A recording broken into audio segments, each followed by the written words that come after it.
Buenos dias und herzlich willkommen bei Gate 7, deinem Podcast über Fernweh und Fotografie. In dieser Show geht es um Menschen, für die Reisen mehr ist als Spaß und Erholung. Freue dich auf praktische Tipps und Tricks, wie du tief in fremde Kulturen eintauchst und lerne, deine Abenteuer in bewegenden Bildern festzuhalten, egal mit welcher Kamera. Bist du bereit? Dann los, lass uns abheben mit deinem Gastgeber, Kai Beermann. Wandering with an empty mind taught me how to see. Mit einem leeren, unvoreingenommenen Geist umherzuwandern, hat mich gelehrt zu sehen. Das sagt mein heutiger Gast Gustavo Minas. Gustavo ist Streetfotograf aus Brasilien und versteht es meisterhaft, mit Hilfe von harten Schatten, Spiegelungen und Reflexionen aus alltäglichen Situationen komplexe Bilder zu gestalten. Ich folge Gustavo schon eine ganze Weile auf Instagram und kann dir nur empfehlen, tu das auch und schau dir seine Bilder an. Ja, beim Betrachten fragt man sich immer wieder erstaunt, wie konnte er nur wissen, dass 3, 4 Ereignisse zeitgleich passieren und dass dann auch noch alle Protagonisten an der richtigen Stelle stehen. Ein Puppenspieler mit der Kamera, nur dass es eben diese unsichtbaren Fäden nicht gibt, an denen Gustavo zieht. Alles ist eine Frage der Antizipation und diese Gabe, Dinge vorherzusehen. Und gerade deswegen zählt Gustavo oder ist Gustavo aktuell für Lois Lammerhuber auch der weltweit beste Streetfotograf, Lois Lammerhuber Festivaldirektor von Lagacy Foto Baden und auch Verleger. In seinem Verlag Edition Lammerhuber ist ein wunderbares Buch mit Gustavos Bildern erschienen, der Titel Maximum Shadows, Minimal Light. Ja, und Lois Lammerhuber sagt, er hat die Fähigkeit zu antizipieren, wie ich sie noch nie gesehen habe. Wie Gustavo sein Sehen entwickelt hat, welche Schritte dahin nötig waren und vor allem, wie auch du sensibler für den Zauber des Alltäglichen wirst. Über all diese Dinge sprechen wir in diesem Interview. Wenn du Gustavo mal in Aktion sehen möchtest, empfehle ich dir übrigens auch ein Video auf dem YouTube-Kanal von Samuel Lintaro-Hopf. Darin gehen die beiden durch die Straßen von Hamburg und du bekommst einen sehr, sehr guten Einblick, wie Gustavo mit der Kamera agiert. Apropos Hamburg, bevor es losgeht, noch ein kurzer Hinweis für den Street Photography Workshop, den ich mit Thomas Jones im Oktober am Rande der Photopia in Hamburg gebe. Gibt's noch 2 Plätze, einen am 12. Oktober und dann ist auch noch einer am 17. Oktober frei geworden, da ein Teilnehmer leider aus privaten Gründen zurücktreten musste. Also, wenn du an deinen Fähigkeiten als urbaner Storyteller oder Storytellerin arbeiten möchtest und Lust auf Street Photography in der Praxis hast, dann sei dabei. Wir freuen uns auf dich. Den Link zur Buchung findest du in den Shownotes in deiner Podcast-App oder geh auf www.abenteuer-reportagefotografie.de und wähl dann im Menü den Punkt Präsenzworkshops aus. Wenn du Fragen hast, kannst du dich natürlich auch gerne jederzeit bei mir per Mail melden. Einfach an info@gate7.de, 7 wie immer ausgeschrieben, nicht als Zahl. Alle Links, weitere Informationen und natürlich auch die Bilder, über die wir in diesem Interview sprechen, findest du wie immer in den Shownotes auf www.gate7.de/Gustavo-Minas. Dieses Interview haben wir wieder im Rahmen von Abenteuer-Reportage-Fotografie aufgenommen. Da hast du ja die Möglichkeit, noch näher an den Podcast und die Gäste heranzurücken. Du bist bei den Aufnahmen der Interviews live via Zoom mit dabei und kannst den Gästen im Anschluss dann deine Fragen stellen. Wenn das für dich interessant ist, dann schau gerne mal vorbei, abenteuer-reportagefotografie.de. So, jetzt aber direkt hinein in das Interview mit Gustavo Minas. Viel Spaß! Olá e bem-vindo, Gustavo. É prazer falar com você. Obrigado. Thank you, Kai. Danke for the invitation. Yeah, it's a pleasure to have you on the podcast, Gustavo. I came across your work last year when I was at the photo festival in Baden, and I met Lois Lammerhuber there, who published your book, Maximum Shadow, Minimal Light. And ever since then, I've been a huge fan. I follow you on Instagram. And looking through this book, it's a collection of beautiful images. And everybody who knows street photography a little bit and has been out on the street knows that it's a body of work, or it's a kind of pictures you don't take from day one on as a street photographer. It takes a lot of time to develop the vision, to develop this style, to get there. And this is also what I'm very interested to know from my guests, their evolution from when they started to where they are right now as a photographer. I was watching your course on Domestika, and there you talked about a pivotal point when you were kind of frustrated with your own photography, with your results. Maybe we can start at that point. Take us back to that point and explain a little bit how you felt. I think it was around 2007. In 2007 was when I first bought a digital camera. I had studied journalism in university, so I knew the basics of, shutter speed and ISO, etc. But during the university, we had no idea of, photographic language. We just studied some Cartier-Bresson and some Kappa, which are, big names in photojournalism. And that was that. So when I first bought my digital camera, I think I was a bit lost, but super excited at the same time with all the possibilities of digital. I could do now long exposures and I could experiment a lot. And then that's what I did. But these pictures were not taking me anywhere. I traveled to South America for a couple of months and I came back, and of course I liked 2 or 3 pictures, but, and these were Flickr times, and I had some feedback, but I was blind, I guess. And then in 2009, I decided to enroll in a year-long course with Carlos Moreira. For those who don't know him, he's a kind of Brazilian Cartier-Bresson. He's a guy who photographed São Paulo and Santos in the seaside since the 60s. So he was a proper master, and he was in his late 70s when I took the course. And this totally changed my life, because in the first half of the course, we studied all the black and white masters: Bresson, Kertész, Lee Friedlander, Auger, Robert Frank, and all these big names. And they, of course, I liked their pictures, but then I don't know, they just looked a bit dated for me, because it wasn't something that I could replicate or in my daily life, because they, So in the second half of the course, we started to study the color masters: Harry Gruyer, Alex Webb, Picasso, Eggleston. And then, I don't know, I just felt that they were a bit more, or much more contemporary, and their pictures just looked more like with the things that I was seeing on the streets of São Paulo, especially Harry Gruyer, because he had worked a lot in Morocco. And, that kind of light that he uses just reminded of the light that we had here in Brazil. So basically, Gruyer really blew my mind, and was one of the first photo books that I bought. And I would remember just checking his book. It was just a photo post book, which is very small. And then after that, I bought Lumière Blanche, which is one of his first books. But then I remember leafing through his books like a lot, and then I think he really got into my mind, and I just decided that that's something that I want to do. I want to work with light and with color. But then the thing is that I was working as a journalist in São Paulo, so I didn't have all day to do this. So I just had, and I couldn't do this in the late afternoons, which for me is when things get really interesting. So I could just do this early mornings before I go to work, and that's what I decided to do. I just started waking up very early in the morning, like 6 a.m., 6:30. That's what I still do nowadays. And I just started walking around São Paulo, and basically I was guided by light.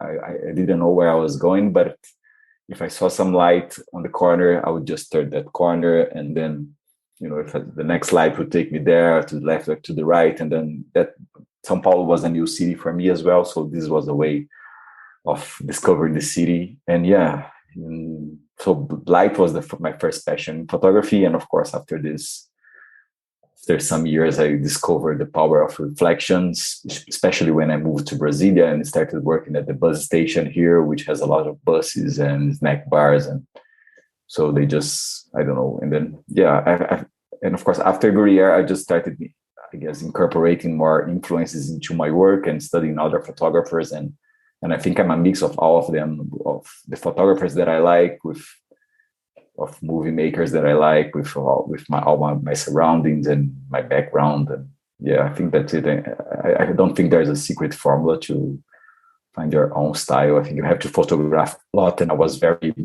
my first pictures, my first 3-4 years were really, really bad. But then I think I'm very dedicated. And after some time, I started getting some keepers. And that's it. Yeah, a lot of hard work and a steady evolution to start simple and then get more complex. You said that first you started to follow the light. There's a beautiful sentence in the book, in the preface to the book. There you say, "Wandering with an empty mind taught me how to see."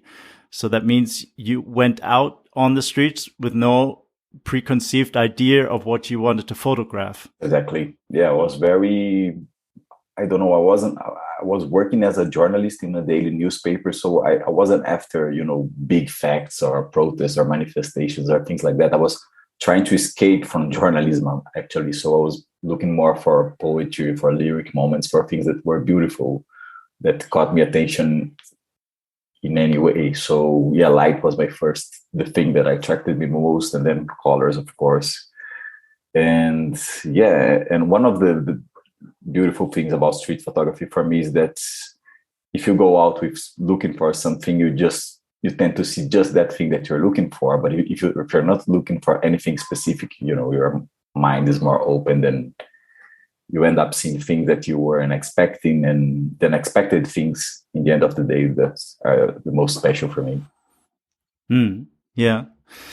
The pictures, they emerge then, and over a period of time, you assemble a body of work, and maybe then, with some time, some common theme, some thread turns up. I heard you also talk about that sometimes you look back after a while at your pictures, and then you realize that there's something that connects these pictures, and out of these single images emerges an essay or a project. Can you elaborate a little bit on that idea? Yeah, I'm very bad at formulating or thinking beforehand about a project. Oh, I'm going to do a project about this thing. So my way of working is basically walking and taking pictures. And after some months or after some years, I just look back at my archives and I think, oh, maybe I have something here. Maybe I have 10 strong pictures. And this was the case with my first project, which is about my hometown. It's a very small town in the countryside of Brazil. And I would photograph there. I wasn't living there anymore, but I would photograph there when I went to see my parents. And this is a very, specific region of the city, which is in the borders between the city and the rural zone. So it has a lot of personality. All the walls are colorful and people are very characteristic. So after a couple of years, I just look back at this and I think, oh, I think I have something going on here, and this could be an idea for a project. And I think this was around 2012. So I just decided to take a chance in one of those street photography contests. It was called London Street Photography Contest or a festival, something like that. I think it doesn't exist anymore. And then I just sent these pictures which were made in my hometown, and I was the runner-up of the contest. So of course, this got me very excited because it was just a beginner. And then I had lived in London for some time in 2005-06, working as a waiter, just for a gap year after university. So I went back to London and saw my pictures exhibited there. So it was and with the bus station was the same thing. Bus station is my best known project, And I moved to Brasilia in 2014. My wife was living, my then girlfriend was living here, and I passed the test to be a civil servant for the government, to work as a journalist here. And then I came from São Paulo to Brasilia, and I was very disappointed with the city because the city is very strange, a bit like it was built to be the government center. So it's a bit lifeless and dull. And then I decided to go to the satellite cities, which are the cities in the surroundings of Brasilia where people who work here live. And by doing this, I was always passing by the bus station almost every day. And I was just doing 3 or 4, just some pictures there before taking a bus. And then after some time, I looked back at these pictures and I thought, oh, maybe my project or this project's not about the satellite city, it's just about the bus station. And yeah, that's how this project came about. And this really opened up doors for me. This is the project that Lois Lamberhuber got to know before inviting me to do the book. And so, yeah, I think we, as street photographers, we tend to work a lot with individual photos, with single photos. That's my way of working too. But then when you have like a team which kind of it's a bit related to documentary photography. It's easier for you to circulate your work, to show your work around, and to apply for grants and stuff like that. So with the bus station, this was the case. Yeah, and it can also be the focus on a specific area to photograph. You said that you took lots of pictures at your home in your hometown, and then at the bus station. So two very specific areas that you went to over and over again. How important is that in your mind to concentrate on a specific area, or instead of just walking around randomly and going to new places every day? I think for me this is key. For example, because of course I like to travel to different exotic places, to Cuba, to New York, to see different things, and I love doing this kind of thing. But of course I think that my deeper work really emerges when I'm photographing the same place over and over. For example, the bus station project is now a zine, and I had some exhibitions, but I still keep coming back because it's probably the only place in Brasilia where I can get people enough to do, a very busy picture with lots of layers and stuff like that. And what happened with the bus station, for example, is that when I started photographing there, my pictures were very descriptive. I was just trying to show what the place looked like, and they were very formal. I was just describing the activities, and just they weren't sophisticated at all. They were just these were my first impressions. And then because I had to go back there almost every day, I just I got bored with my own pictures, so I just started developing new ways of seeing the place, and new ways of photographing it.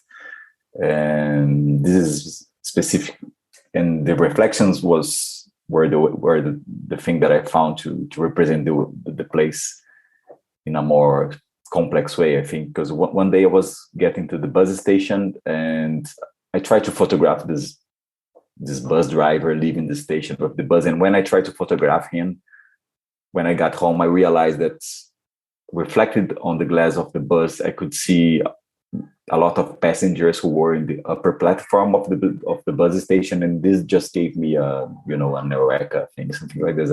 I realized that I could show not only what was in front of me, but also what was in my back and around me. And I just realized that this maybe would be a better way of representing the reality, because we're seeing what's in front of us, but we are also hearing noises and smelling things, and it's a more complete way of representing reality for me. That's why I got so obsessed with shooting reflections, because I could just show a 360 degrees view of a scene sometimes.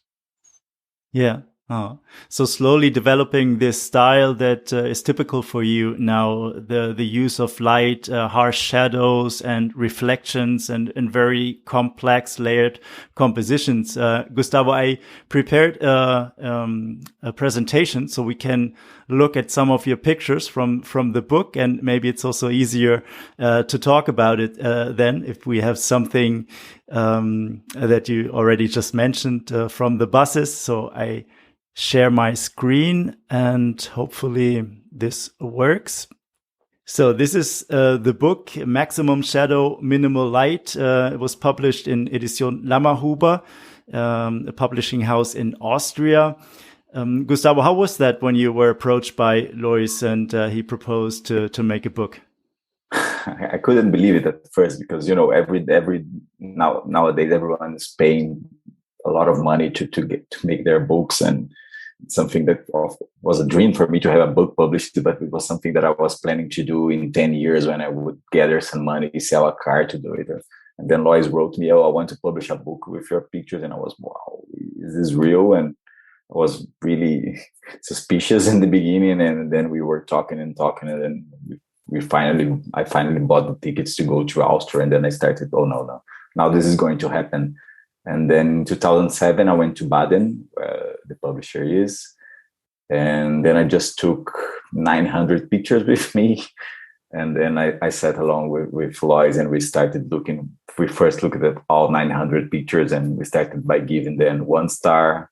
And then in second round, we 2 stars, and then 3 stars and 4 stars, until we got to 95 images with 5 stars. And then, okay, that's the selection. And yeah, I was very excited, and then but most of decisions were taken by Lois, I have to say, because I was okay. He has a lot of experience. And you probably know him, so you know what he's like. But yeah, of course, I like what he did, because we had many different pictures, but at the same time we have many things that repeat themselves, the reflections things and the colors so his idea for editing the book was that we should not repeat these things, So one picture is trying to break the expectation in relation to, if we have a very busy picture here, the next one will be a bit calmer, and if you have a reflection, the other one can be a reflection picture. So we're always trying to break this expectation, and because it's a very long book, I have never seen it like in just one time. I cannot sit and see 95 pictures, and so yeah. It turned out great. It's a book that you take up over and over again, and you always find something new when you look at the pictures. So beautifully done. The title, Maximum Shadow, Minimal Light, where does that come from? It comes from a line from a poem by Brazilian poet Paulo Leminski, and he had this poem which he said that the final lines of the poem say exactly this: that the maximum shadow sometimes comes from the minimal light. And that's something that I had written down since 2011, 12. That's something that stayed in my mind, and I tried. Many years ago, I had tried to make a project about this. Just I gave this name to a short project, but I never showed it to anyone. I just kept it to myself. And then when Lois asked me for suggestions for a name, this was the first thing that I wrote down to show him. And when I showed him these lines, this was my first idea, something like this. And then okay, that's it. And he didn't even want to see the other ideas. So it was very quick. Yeah. Yeah, very suitable title. Yeah. So let's look at some of the images inside the book, and maybe you can comment a little bit on the pictures, explain what we see, Sure. and then also explain a little bit of your technique behind capturing these images. Okay, this is at the bus station. This was 2015, the year that I got totally obsessed with reflections. And I kind of, this one is a lot of, for me, it tells me a lot about how reflections work, because I still have the contact sheet for this picture, and when I do a workshop, I like to show these to students, because I started by just photographing this guy who was taking his breakfast here, and then I realized that when people passed behind me, this silhouette would be seen on the right side. So I like this relationship between the guy inside the cafe and the silhouette behind me. For example, here, this guy who's walking here is, in my back. And then suddenly his wife, or this woman, just came back I think she was getting some coffee, and then she came back. But then at first I couldn't see her face, because, my background was brighter than her. So suddenly this guy passed behind us, and then when this guy passed behind us, he just made this area darker, and then that's why we can see her face properly. Because if this guy hadn't passed, and this lasted just a millisecond, it was very quick, and luckily I pressed the shutter.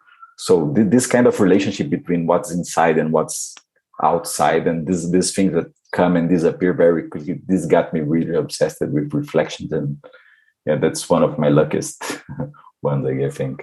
And I think I had much quicker reflections back then, because nowadays I struggle to get, a proper one with everything working.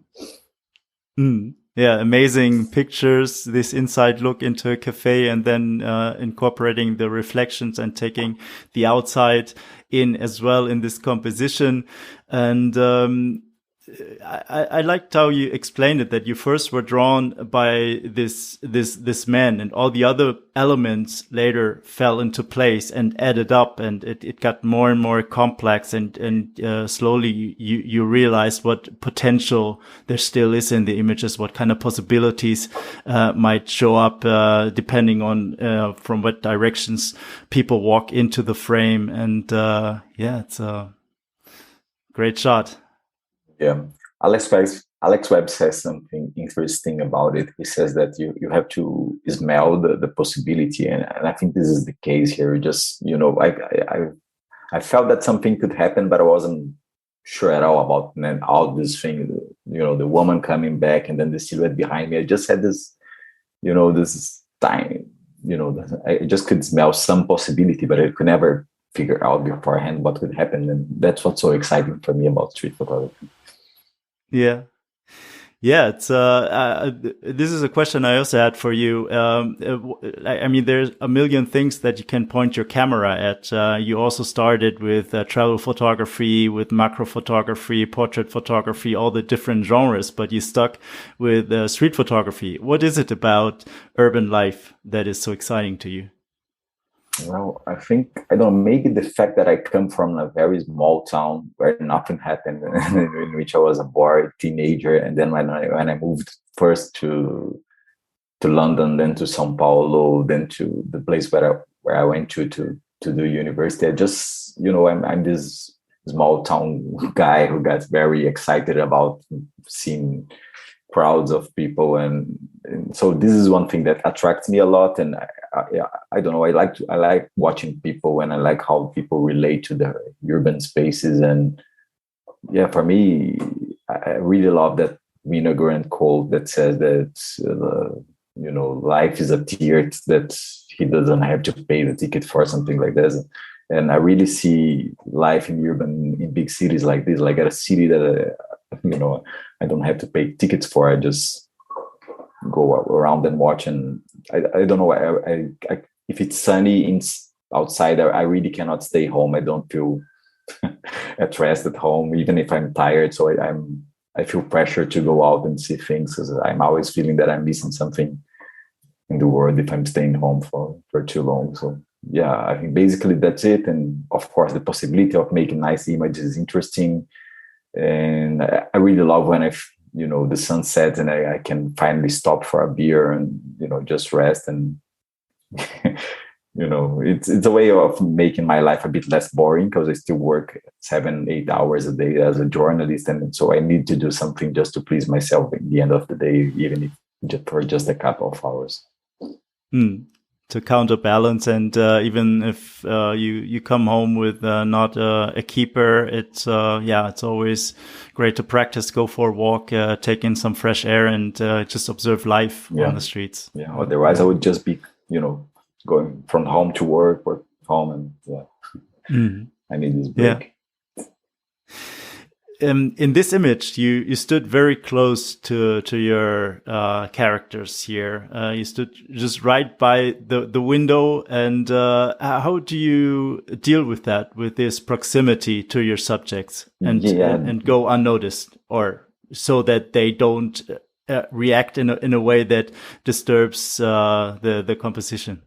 Yeah, that's one of the advantages of working with reflections, because at first people, okay, what's this guy doing here? But after some time, I think they don't believe that I'm taking their pictures, because I'm so close, especially in this case here.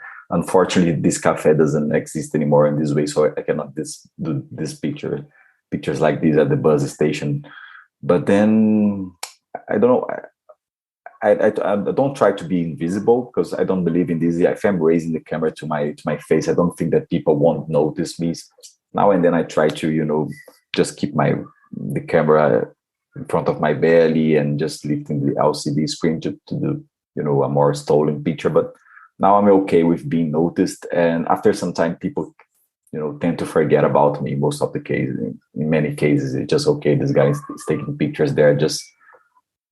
Let's just leave him be. But then, of course, we have mediums, and you have many different reactions and many different situations, and each one is totally different.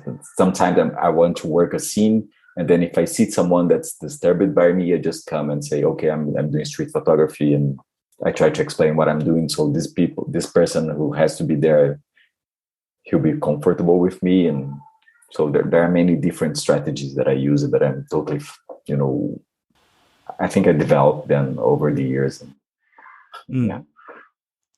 There's a great video on YouTube that you filmed with German street photographer Samuel in Hamburg. Yeah. And I will link to that, and there you can see how you work and what's your style, and that you don't, it's just exactly what you said, that you don't try to go unnoticed, that you are very direct and very, you are there with your camera taking the pictures, and it's very, very interesting to watch it. Yeah, Germany actually is very difficult to do this. So I do not have any big problems in Germany, but people would always come to me, oh, now it's illegal to take pictures in public spaces. And so, I struggled a bit in Hamburg, and then in Berlin I had 2 or 3 people coming to me and speaking in German, but of course I couldn't understand. But I know it's tricky for you guys there. Yeah, exactly. So let's look at another picture. It's a more subtle composition, also harsh shadows, light involved here. Can you talk a little bit about this image of this businessman? Yeah, again, it's one of the cases in which I could never foresee what was going to happen. I just followed this guy for, 5-10 steps, because I was actually trying to wait until someone would come from the shadows and to be in the, in the light here. But then this guy came from behind me, and this guy's a great character. And I was ready to take a picture of someone coming from the left. And then suddenly this guy just stretched his hand to greet someone, and because of course the contrast was so intense, we could not see the guy coming from the left. And but I could never, if I could direct people, I could never think about something like this. So that's one of the great things about street photography too. And I love how this guy looks timeless. He looks like he's from the 60s. Such a good character, and we don't see many of these people like him in Brazil. Exactly, totally timeless, and this clean composition, this man reaching out with his hand into the void, and you don't see, or you have so many questions in your head, or this picture raises questions. I think this is the secret of a good street photo, that it leaves questions, and it doesn't answer everything. So you look again and again, and start wondering what this situation is like, and what came next. Great picture. So this is at the bus station again, and I really like this one because we have some formulas in street photography, and this is one of them. We see this fetch of light and this very this very punctual light, and then we tend to work until any random person passes in front of the light, and we have a picture.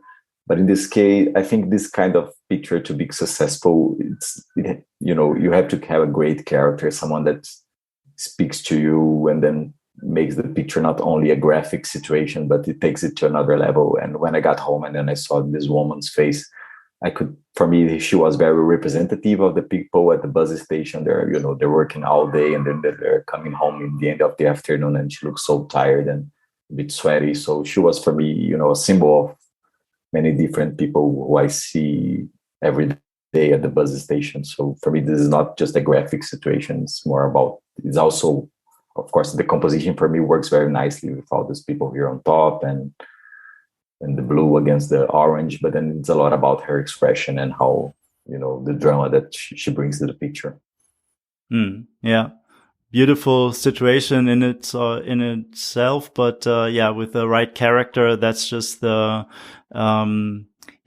special thing that makes it an outstanding image. Thank you. Great. And this is one of the pictures you took in your hometown, right? Yeah. From the project. Exactly.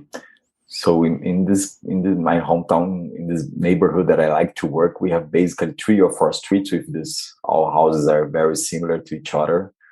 And then the sun sets with no tall building. So we have this great light and all these situations and with lots of light and shadows, because of course the houses on the right are casting the shadows to the left. So we always have this beautiful contrast, and people tend to paint their houses with different vibrant colors. So it's easy to photograph there.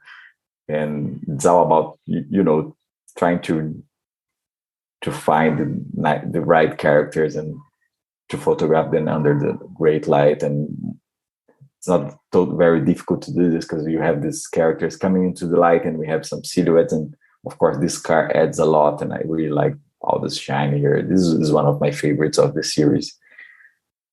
And yeah, and I don't know, I like this project a lot because for me, it represents a bit of my childhood. Not only my own childhood, because of course I would play on the streets a lot in my own hometown, but then formally the way that I photograph with all these houses which look like a kid's drawing, the little house that we used to draw at school. So for me it's a lot about my childhood in photography and my own childhood. Many photographers find it hard to photograph in their own backyard and in their own environment. Did you feel the same in the beginning? Did it take a while to get into the flow to photograph in your hometown? Yes, especially because I know, of course, it has 18,000 inhabitants. So, and I didn't want to be stopped by people all the time. Oh, Gustavo, how are you doing? Where have you been? I haven't seen you for a while. So I decided that I should not photograph in downtown where I know most of the people. And that's why I went for this neighborhood, which is more close to the farms. And because I didn't want to be, and of course, even in this neighborhood, people still, oh, who are you? Are you son of, I know your father, I know your grandfather. Many times I have this kind of conversation, but what first attracted me to explore this neighborhood was the fact that I wouldn't be stopped all the time by people that I know. And then of course, then I started to realize how the potential that it had graphically because of the sun setting, because of the colorful houses and the old cars, and it has a lot of character and it reminds me of Cuba as well. So yeah, that's it. And then, but I was, I started photographing in my hometown around 2010 and 9 when I was really, really obsessed with photography. And when I went to see my parents, I just, I didn't want to stop photographing just because I was seeing my parents on holiday. So I had to photograph anyway. So that's it. I never felt this block about, being my own backyard. Yeah. Every photographer has its own way into photography and in growing and developing a personal vision. And there's no recipe for that, how to learn how to see.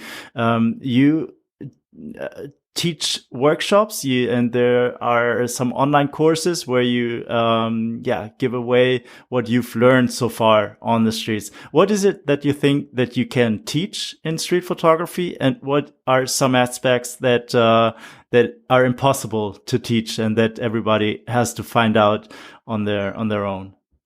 That's a great question, and I still I ask myself all the time, what can you teach in street photography?